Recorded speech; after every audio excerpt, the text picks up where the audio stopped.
චරපුරුෂයෙක් දෙවන්න වහන්ස. චරපුරුෂේ. චරපුරුෂය. යමුති. නැගී සිටු. එසේ දේවි. තා කවරෙක්ද? මං මලේ රටේ කුසුම්රන් ජනපදයේ රෝහන් නම් වෙමි. බලුකත්තර කවා කරසේක්වා. මෙතරම් බියගුළු තොපුවැනි බලු ගැත්තෙකු චරපුරුෂයෙකු ලෙසින් රාජ සභාවට එව්වේ කුමන අමනියකුයි? අනේ මං ආයේ කැමති ගමනක් නෙවෙයි දේවයන් වහන්සේ. අර මලේ රටේ කැරලිනගෙන ප්‍රකුසතු වෙනි මිනිහා මට අනකලානේ ඔත්තු බරලා එන්න. ඔත්තු. ඉතින් මං කුමක් කරන්නද රජතුමනි? මා එකඟ නොවේ නම් ඌ දසවලදී මා මරා දමනු ඇත. දැන් ඉතින් ඔබතුමාගේ රාජපුරුෂයන් අසින් මං නැසි බලු ගත්තා ගන අපට උනේ මහා භාග්‍යයක් දේවයන් වහන්සේ. ඒ නපුරු කැරලි නායකයා අපේ ගම් රටවලට වැඩි අප සතු සියලු වස්තු කොල්ල ගහගෙන අපිට නොයේ කලදේ දේවයන් වහන්සේ. මොහුගේ කතාව පිළිගත හැකිද මාත්? මොහු කියන්නේ සැබෑවක් බව හැඟේ. ඒට කළ යුත්තේ කුමක්දයි ඔබ සිතන්නේ? මේ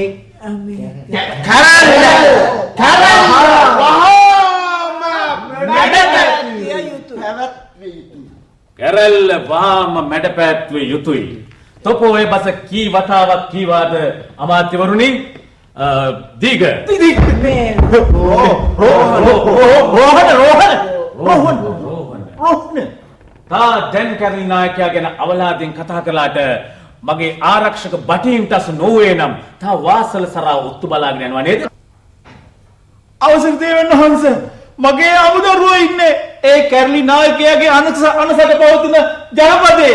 උන් ජීවත් වෙන්න ඉතින් මම මොකක් කරේ ඔත්තුවක් හොයන් ගියොත් තමයි.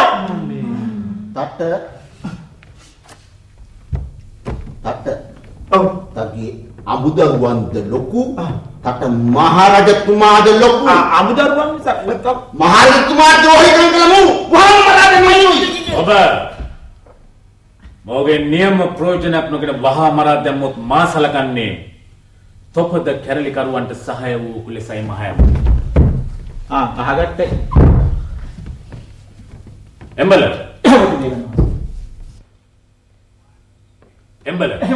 කවුද මේ කැරලි නායකයා? අවසර පස්වාන් දහසක් බුදුන්ට දේවයන් වහන්සේ කවුරුවත් දන්නේ නැහැ කොයි කුලෙන් කොහෙන් පාත් එක්කගෙනද කියලා. නමුත් ඌ හා උගේ සංගයෙන් සිද්ධ තැන්න මට ස්ථීරවම කිව හැකි දේවයන් වහන්සේ. මේ බලු ගැත්තට සමාවක් ලැබෙනවා. තොපට අනාදරයක් නෙවේ. සියලු පුවත් නොලහා කියව. කැරලි සේනාව කොතෙක්? කැරලි සේනාව? කැරලි සේනාව නම් 5000ක්. කැරල්ල සරදමක් කොට සැලකූ කාලය අදින් අවසానයි. එසේ මහරජ අපේ සියලුම බල සේනා මෙහෙවා කැරලි සමූල ඝාතනය කර දැමිය යුතුයි. එම්බල කොහෙද මේ කැරලිකාර හමුදාව ලැබුම්ගෙන ඇත්තේ? මහා රූස්සනම් වනේ. ඒ ඇත්තේ කොහෙද? මහා වාල්කා ගම් අත උර දිගේ ගව් පහක් පමණ යනකොට හබුවන හබස්ස වනාන්තරය හරහා යන විට ඔවුන්ගේ ප්‍රධාන කඳවුර හමු වෙයි දේවයන් වහන්සේ. හබස්ස වනාන්තරේ හරහා අපට යමක් කියන්න තිබේ දමාත්වරුනි. හබස්ස වනාන්තරේ හරහා හබස්ස වනාන්තරේ කැරල්ල වහාම කැරල්ල වහාම මැඩ පැවැත්විය යුතුයි. එසේ මහරජ. එම්බල කාමගේ සේනාවට මඟ පෙන්වා ජයග්‍රහණය උදා කර දුන් පසුව තටහාතගේ අමුදරුවන්ට අභේදානය ලැබෙනු ඇත. තවත් යමක් කියන්න තිබේ දමාත්‍යවරුනි. ආරමේ කැරල්ල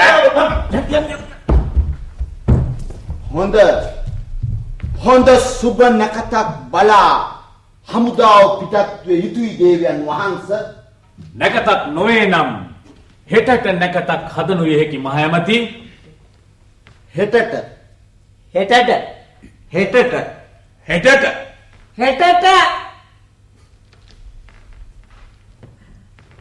ඉරහඳ පවත්නාතෙක් මලේ රටේ ආඥා චක්‍රය පිහිටවාලීම තොපගේ ගෞරවය පිණිස වේවා. එසේ මහරජ.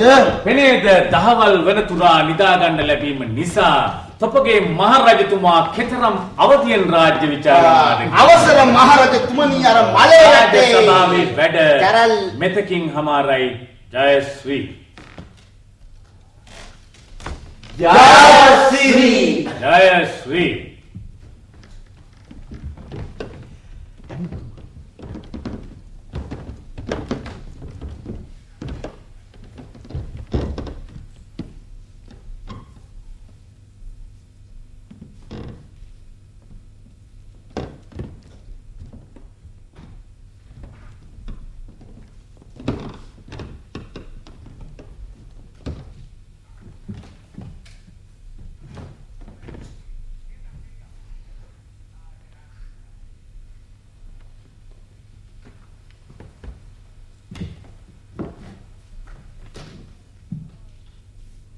දාසිය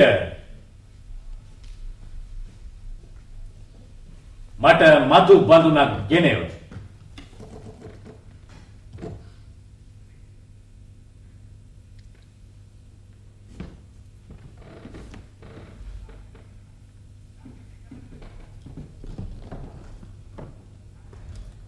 තේදානි කැමුමද වහා මෙතනින් පිටත් විය යුතුයි. මට සුබ නැමැති ద్వාර පාලකයා සමග මන්ත්‍රණයක් ඇත්තේ.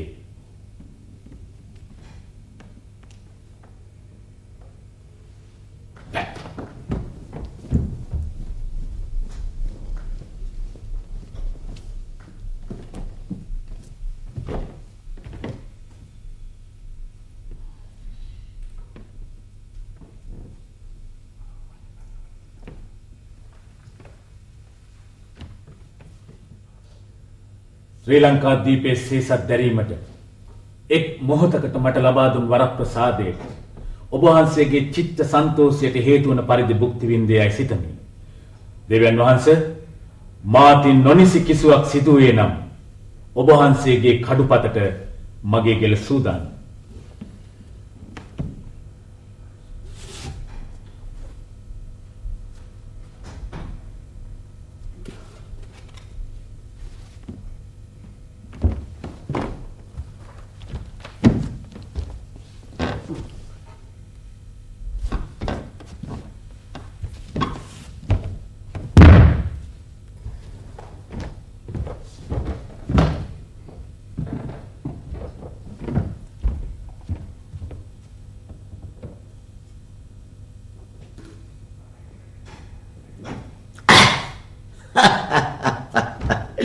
මම කාටකම් නොයවසම් සුබ. මෙතෙක් මේ කිරුළ මගේ හිසට බරක් විය. කිරුළක් දරන හිසකට කුමන විනෝදයක්. අද පටන් ඒ බර මා වෙනුවෙන් දැරීමට ඥානවන්ත හිසක් මට ලැබිණි. තොප එක වරදයි කරි. නැගී සිටු. අපි අද හොඳට බොම්. මා කළ වැරද්ද? මොවුන්ගේ සකල ජීවිත කාලය තුළදීම ඔවුන් විසින් කරන ලද එකම ඥානවන්ත යෝජනාව එයයි. ද්වාරපාලක වහා මෙම තනතුරින් මුදවා හැරිය යුතුයයි මොවුන් යෝජනා කළා නොවේද? තොපට කළ හැකි තිබුණු ඥානවන්තම ක්‍රියාවයයි. වහාම ඔහු එම තනතුරින් මුදවා ප්‍රත්‍යන්ත ජනපදයකට පළවා හැරීමයි. අවසර මහරජතුමනි, ඔබතුමාට සේවය කිරීම සඳහා මේ රාජ්‍ය සභාව තුළ රැඳී සිටීමට මා තුළ දැඩි කැමැත්තක් මම කතා කරන්නේ ඔබ ගැන නෙවෙයි සුබ. එවෙලේ සුබ නැමැති ద్వාරපාලකයා පළවා හැරියේ නම් යන්ට වෙන්නේ මටයි. මා මේ වෙලේ ප්‍රාර්ථනා කරන එකම ලොකුම සැපතද එයයි. මේ ඔක්කොම මනස්ගත වලින් ඈත් වී කොහේ හෝ දුර රටක මගේ නමින් සැබෑ ජීවිතයක් ගත කිරීම. මට නොතේරේ දේවයන් වහන්සේ, ඔබ වහන්සේට අවශ්‍ය නම් පසල් දනව්වක මාලිගාවක් සාදවාගෙන එහි වැඩ සිටිය නොහැකිද වස්සානයේදී හෝ වසන්තයේදී? ඔබ කියන මනස්ගත වලින් නිවැරදි එක වැකියක් පමණයි සුබ. මට නොතේරේ මහරජතුමනි, මට නොතේරේ. බවගේ සාමාන්‍ය ගම් වැසියෙකුට කොහොමද ඒක තේරෙන්නේ? මෑරවරේ මොකක්ද උඹේ දා කිව්ව කතාව? කුමක්ද මහරජතුමනි? තොපගේ පියා මගේද පියා වන වග. මට සමා වෙන සේක්වා මහරජතුමනි. මගේ පියා කිව්ව ආකාරයට සැබෑවක්. ඒ වගේ මේ රහසක් මම දුක් වන්නේ අර වගේ අමන අමාත්‍ය මණ්ඩලයක් ඉදිරියේ ප්‍රකාශ කිරීම ගැනයි. අපගේ පියා ජීවතුන් අතර සිටීද? නැත මහරජතුමනි. ඔහු මා බාලයේදීම මිය ගියා. මට මෙම රජගේ කවදාවත් නොහුරුයේ මා උපත්තියම සිංහාසනයට උරුමකම් නොවූ බැවින්ද. එසේනම් තොප මගේ බෑයා සොහොයුර මෑණිවරුන් දෙදෙනෙකුගේ විශ්මය එළවන නමුදු තොපට මාලිගාවට එන්නට ලැබීම අපගේ භාග්‍යයක්. අපගේ දෙමාපියන් ජීවත් වූයේ